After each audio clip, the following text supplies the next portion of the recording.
परम पिता परमात्मा पूर्ण ब्रह्म सर्व सृष्टि रचनहार कुल मालिक। ये कबीर देव जी हैं, कबीर साहिब हैं, ये परम अक्षर ब्रह्म हैं, यही अकाल मूर्त है, यही शब्द स्वरूपी राम हैं और यही सतपुरुष है। वेदों और गीता में इनको परम अक्षर ब्रह्म कहा है, संतों ने इनको सतपुरुष कहा है, अमर पुरुष कहा है, सतपुरुष कहा है। और कुरान शरीफ के अंदर इसी परमेश्वर को अल्लाहु अकबर कहा है, अल्लाह कबीर। पुण्यात्माओं, आपका सौभाग्य है, प्रथम सौभाग्य आपका है कि आप जी को मानव शरीर प्राप्त है। उससे भी अच्छी किस्मत आपकी है, लक है आपका, गुड लक है कि आप जी को वो धन प्राप्त हो गया जिसको खोजते खोजते ऋषियों ने अपने जीवन समाप्त कर दिए, काल ने हाथ नहीं लगने दिया इनके। और वो ज्ञान, वो अनमोल खजाना फिर परमात्मा ने स्वयं आकर हमें बताना पड़ा। हमने सतलोक के अंदर एक भारी भूल करी थी, उस भूल का आज हमें ये जो कष्ट है ये बहुत ही थोड़ा है। पुण्यात्माओं, जिस समय आप जी परमात्मा के तत्व ज्ञान से परिचित हो जाओगे, सभी बहन भाई बुजुर्ग बच्चे नौजवान बच्चे, उस समय आपका कलेजा मुंह को आया करेगा कि हम इतने नीच, हमें ये सजा थोड़ी है जो आज हमें दी जा रही है कुत्ते गधे सूअर बना के, और इस मनुष्य जीवन में हम कितने कष्ट उठा रहे हैं। ये संकट हमने कब मोल लिए थे, ये कब परचेज करे थे, ये दुख हम सतलोक में रहा करते थे। अब थोड़ा सा हिंट आपको सृष्टि रचना का देगा दास। पुण्यात्माओं, हम सभी सतलोक में रहा करते थे। अब परमात्मा सबसे पहले परमेश्वर कबीर देव जी अकय लोक में रहते थे, अनामी पुरुष रूप में। वहां इनके एक रोमकूप की शोभा असंख्य सूर्य और असंख्य चंद्रमा मिला दे तो भी अधिक है। उसी परमात्मा ने एक से अनेक होने का निश्चय किया। उस परमात्मा ने नीचे के 3 लोक और अपने वचन से रचे। अकय लोक से नीचे अगमलोक, अगमलोक से नीचे अलखलोक, अलखलोक से नीचे फिर सतलोक। और इन अन्य तीनों लोकों में भी परमात्मा ने अपने अन्य रूप धारण किए। अगमलोक में अगम पुरुष, अलखलोक में अलख पुरुष और सतलोक के अंदर ये सतपुरुष नाम से वहां विराजमान हुए। अपने आत्माओं, सतलोक के अंदर आकर परमात्मा ने फिर अन्य और रचनाएं की। सबसे पहले उन्होंने एक वचन से 16 द्वीप रचे और फिर अपने 16 वचनों से 16 पुत्रों की उत्पत्ति की। उनमें से कौन कौन है? सहजदास, जोगजीत, अचिंत और ये इस प्रकार 16 हैं ये परमात्मा के वहां सतलोक में प्रथम प्रगट जो पुत्र है। इन 16 के 16 को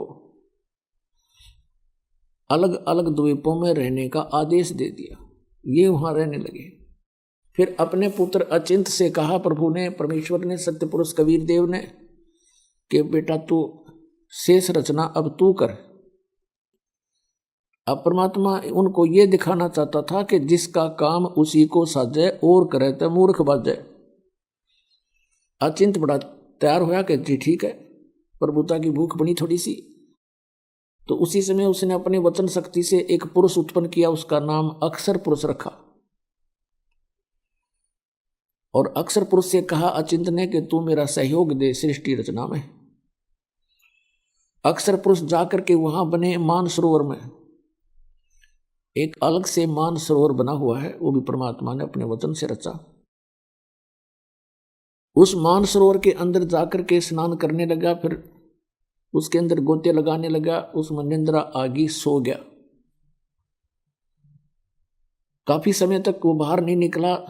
तब अचिंत ने परमात्मा से कहा प्रभु ऐसे ऐसे अक्षर पुरुष निंद्रा में सोया पड़ा है, वो बाहर नहीं आ रहा, आगे रचना मैं कैसे करूं? तब परमात्मा ने कहा पुत्र तुम कर भी कुछ नहीं सकते और ना ही आगे से ट्राई करना। ये एक उनको ट्रेलर दिखाना था कि तुम्हारे बस का यू काम है नहीं, कहीं बीच में टांग अड़ाने लग जाओ तुम। तब परमात्मा ने उस सरोवर से ही एक जल लिया अपने चुल्लू में और उसमें एक अपने मंत्र से वचन से एक अंडा बना दिया इतना बड़ा। उस अंडे को छोड़ दिया उस सरोवर में। वो गड़गड़ गड़गड़ करता हुआ जब नीचे को गया, अक्सर पुरुष की निंद्रा भंग होगी और उसने एकदम कोप हो गया, क्रोध हुआ कि मैं किसने जगा दिया। आप कोई गहरी नींद सो रहा हो और उसको कोई जगा दे तो उसको बहुत क्रोध आता है, थोड़ा गुस्सा सा आता है। वो अलग बात है कि सामने खड़ा व्यक्ति उससे अगर तगड़ा है तो गुस्सा शांत हो जाता है, नहीं तो कुछ धमका भी सकता है। और जो ही उसने थोड़ा सा क्रोध से देखा कि किसने मुझे निद्रा किसने भंग कर दी मेरी, उसके वो क्रोध तेज उस अंडे में प्रवेश हो गया। अंडा दो भाग हो गया, उसमें से ये सरपुरुष निकला, सरपुरुष जिसको ज्योति निरंजन भी कहते हैं। आगे चल के ये काल कहाया। तब परमात्मा ने कहा कि तुम दोनों बाहर आओ, सरपुरुष और अक्षर पुरुष। अक्षर पुरुष तो निद्रा में था, तेरे को जगाने के लिए हमने ये सब कुछ करना पड़ा, और बाहर आ जाओ तुम दोनों। वो दोनों बाहर आ गए। उनसे कहा कि जाओ तुम अचिंत के द्वीप में रहो। अब तीन एक द्वीप में रहने लगे, सरपुरुष, अक्षर पुरुष और अचिंत पुरुष। उसके बाद परमात्मा ने अपने वचन से हम सभी आत्माओं को वहां उत्पन्न कर दिया। अपने वचन से, अपने शरीर से, अंदर से निकाल दिया वचन से, और हमें अलग अलग स्थान दे दिया कि तुम रहो यहाँ पर।